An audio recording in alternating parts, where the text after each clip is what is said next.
Before there were cowboys or any other white men in this land, there lived a brave and fearless Indian boy who saved his people from a cruel and evil magician. That boy was Hiawatha. Hiawatha lived with his grandmother, Nokomis, by the shore of the great sea called Gitchigumi, and Nokomis it was who taught him the secrets of the forest. Hiawatha learned quickly, and soon he could run swiftly between the trees without making a sound. He could track the deer to its drinking hole and surprise the beaver in its lodge. And then one day, Nokomis gave Hiawatha a bow of ash and arrows of oak tipped with flint and said, "I am hungry, my grandson. Go into the forest and shoot a deer for me." All the people of the village praised Hiawatha the hunter. The men called him Soengataha, Strongheart. They called him Mungotesi, Lionheart. And they said, "Perhaps Hiawatha is the great warrior for whom we have been waiting. Perhaps it is he who will rid us of Megasagwan, the pearl feather, evil magician of the swamp." Hiawatha stood up. He looked at his people and said, "I will seek the cruel Megasagwan. I will drive him from our land forever." Then did Hiawatha's people shout with joy, and they feasted and sang.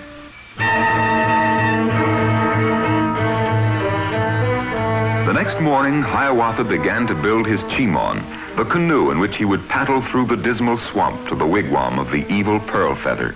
"Of cedar boughs I'll build me first a framework. With larch tree roots I'll bind the boughs together. Now my canoe with birch bark I shall cover. With fir trees balm I'll seal the seams and edges. With berry juice I'll paint my swift canoe." Hiawatha set out.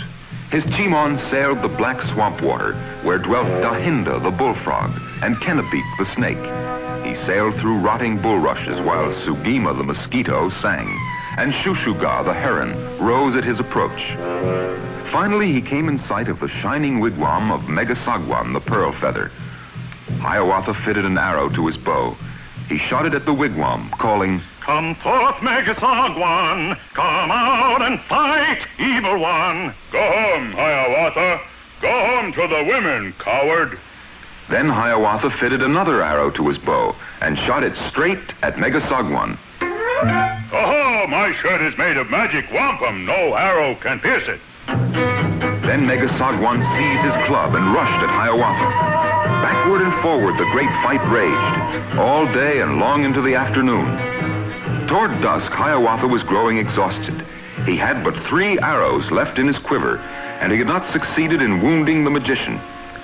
Weak from the many blows of the evil pearl feather, Hiawatha was about to give up the fight, when, on a branch near him, a woodpecker cried, "Aim your arrows at the tuft of hair on Megasagwan's head, Hiawatha, for there alone can he be wounded." Quickly, Hiawatha took one of his remaining arrows and fitted it to his bow.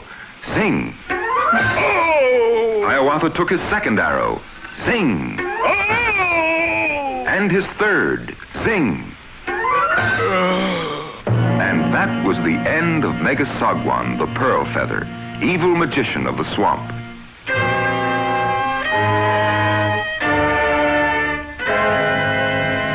Hiawatha loaded his chimon with trophies from the magician's wigwam and set out for home.